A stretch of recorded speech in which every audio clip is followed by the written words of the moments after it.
जय श्री राम मित्रों, आप सभी का मेरे दिव्य लोक इस चैनल पर स्वागत है। आज हम सुनेंगे प्राचीन हिंदू विवाह के प्रकार और उनमें से कौन सा है श्रेष्ठ। विवाह के प्रकार। हिंदू धर्म में विवाह को 7 जन्मों का बंधन माना गया है, जिसमें 2 आत्माओं का मिलन होता है। विवाह को 16 संस्कारों में से 15वां संस्कार बताया गया है, जिसमें एक व्यक्ति अपने ब्रह्मचर्य जीवन से गृहस्थ जीवन प्रवेश करता है।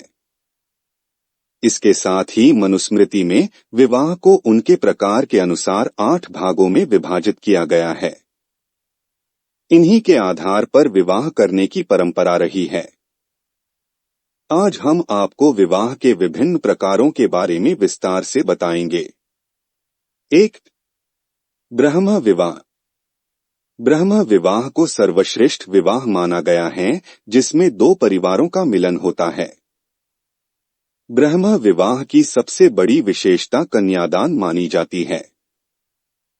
ब्रह्म विवाह के लिए वर व वधू दोनों का ब्रह्मचर्य आश्रम से गृहस्थ आश्रम में आना आवश्यक होता है, अर्थात उनकी आयु 25 वर्ष से अधिक होनी चाहिए। ब्रह्म विवाह होने के लिए दोनों का एक वर्ण का होना आवश्यक है। इसमें सर्वप्रथम वर के परिवार वाले रिश्ता लेकर वधू के घर जाते हैं तथा विवाह का प्रस्ताव रखते हैं। जब वधू के परिवार से सहमति मिल जाती है तो रिश्ता पक्का माना जाता है। इसके पश्चात पूरे विधि विधान से तथा वैदिक मंत्रों के साथ विवाह करवाया जाता है, जिसमें वधू के पिता के द्वारा कन्यादान कर दिया जाता है। कन्यादान के पश्चात वह स्त्री अब वर पक्ष की मान ली जाती है तथा उसे अब वही रहकर अपने जीवन के कर्तव्य पूर्ण करने होते हैं। 2. प्रजापत्य विवाह। प्रजापत्य विवाह में वधू के माता पिता विवाह के लिए उसकी सहमति नहीं लेते हैं तथा छोटी आयु में ही उसका विवाह संपन्न करवा देते हैं। इसमें कन्या का पिता अपनी पुत्री को वर को सौंपने की बजाय उसके पिता को सौंपता है। इसलिए विवाह के पश्चात वह अपने ससुराल चली जाती है। चूंकि वह अभी छोटे ही होते हैं, तो वधू को घर में कन्या के तौर पर ही रखा जाता है तथा गृहस्थ जीवन शुरू होने पर उन्हें एक साथ रहने की अनुमति मिल जाती है।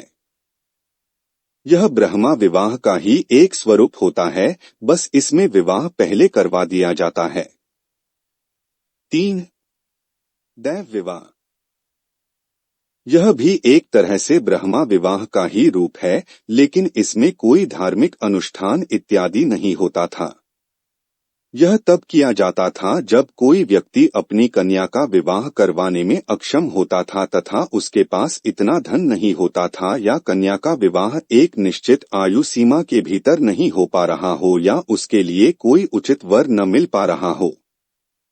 उस स्थिति में वह अपनी कन्या का विवाह किसी सिद्ध पुरुष या ज्ञानी व्यक्ति से करवा देते थे, अर्थात वह धार्मिक अनुष्ठान इत्यादि में अपनी कन्या का दान कर देता था।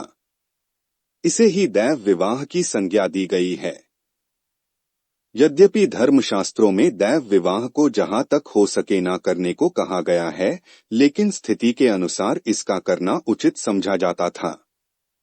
4. आश विवाह। यह सामान्यतया वह विवाह होता था जिसमें वर पक्ष के लोग कन्या पक्ष से विवाह के बदले में उन्हें गाय तथा बैल देते थे।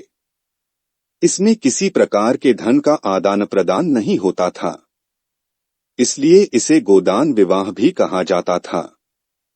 यह मुख्यतया आदिवासी या निर्धन परिवारों की सहायता करने के उद्देश्य से भी किया जाता था। इस विवाह के द्वारा वर पक्ष कन्या शुल्क के रूप में गाय का दान करते थे। 5. गंधर्व विवाह। इसे आज के समय के अनुसार प्रेम विवाह भी कहा जा सकता है। यह वह विवाह होता था जिसमें एक पुरुष तथा स्त्री एक दूसरे को पसंद करते थे, लेकिन इसमें उनके परिवारों की सहमति नहीं होती थी। इसलिए उनकी आज्ञा के बिना यह विवाह किया जाता था, तब इसे गंधर्व विवाह की संज्ञा दी गई है। इसमें वे किसी बड़े धार्मिक अनुष्ठान के बिना विवाह कर लेते थे। इतिहास में देखा जाए तो महाराज दुष्यंत का शकुंतला से हुआ विवाह गंधर्व विवाह की श्रेणी में ही आता है। 6. असुर विवाह। इस विवाह को उचित विवाह की श्रेणी में नहीं रखा जाता था। यह सामान्यतः निर्धन परिवारों की कन्याओं के साथ ज्यादा होता था, जिसमें एक कन्या से विवाह के लिए उसका मूल्य चुकाया जाता था। इसमें वर पक्ष के द्वारा वधू पक्ष के लोगों को उनकी आवश्यकता से अधिक धन देकर कन्या का सौदा कर लेते थे तथा विवाह संपन्न हो जाता था। यह सामान्यतः उस स्थिति में होता था जब पुरुष में या तो कोई दोष हो, नीची जाति का हो या उस कन्या के लायक न हो, जैसे कि उससे आयु में बड़ा होना या कोई अन्य कारण। शास्त्रों में इस विवाह को अच्छा नहीं माना गया है। 7. राक्षस विवाह। जब कोई पुरुष तथा महिला एक दूसरे को पसंद करते हो तथा वर पक्ष के परिवार वाले इससे सहमत हो लेकिन वधू पक्ष के असहमत, तब कन्या की पसंद को देखते हुए उससे विवाह कर लेना राक्षस विवाह की श्रेणी में आता था। भगवान श्री कृष्ण का भी राक्षस विवाह हुआ था, जिसमें रुक्मिणी को वे पसंद थे लेकिन उनके घरवाले इसके लिए तैयार नहीं थे। तब श्री कृष्ण ने रुक्मिणी को भगाकर उनसे विवाह किया था।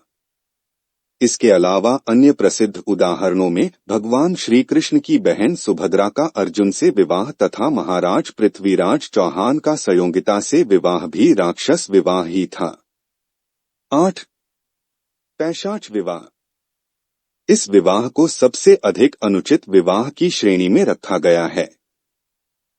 यह तब किया जाता था जब कोई कन्या या तो अपने होश में नहीं है या गहरी निद्रा में है या जबरदस्ती उसका विवाह किसी और से करवा दिया गया हो। उस विवाह को पैशाच विवाह की श्रेणी में रखा गया है।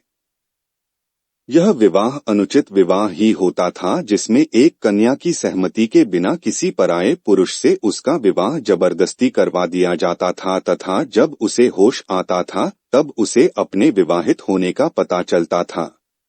इसी तरह से आपको ज्ञान की बातें इस चैनल में आपको सुनने को मिलेंगे, तो इस चैनल को सब्सक्राइब कीजिए। धन्यवाद।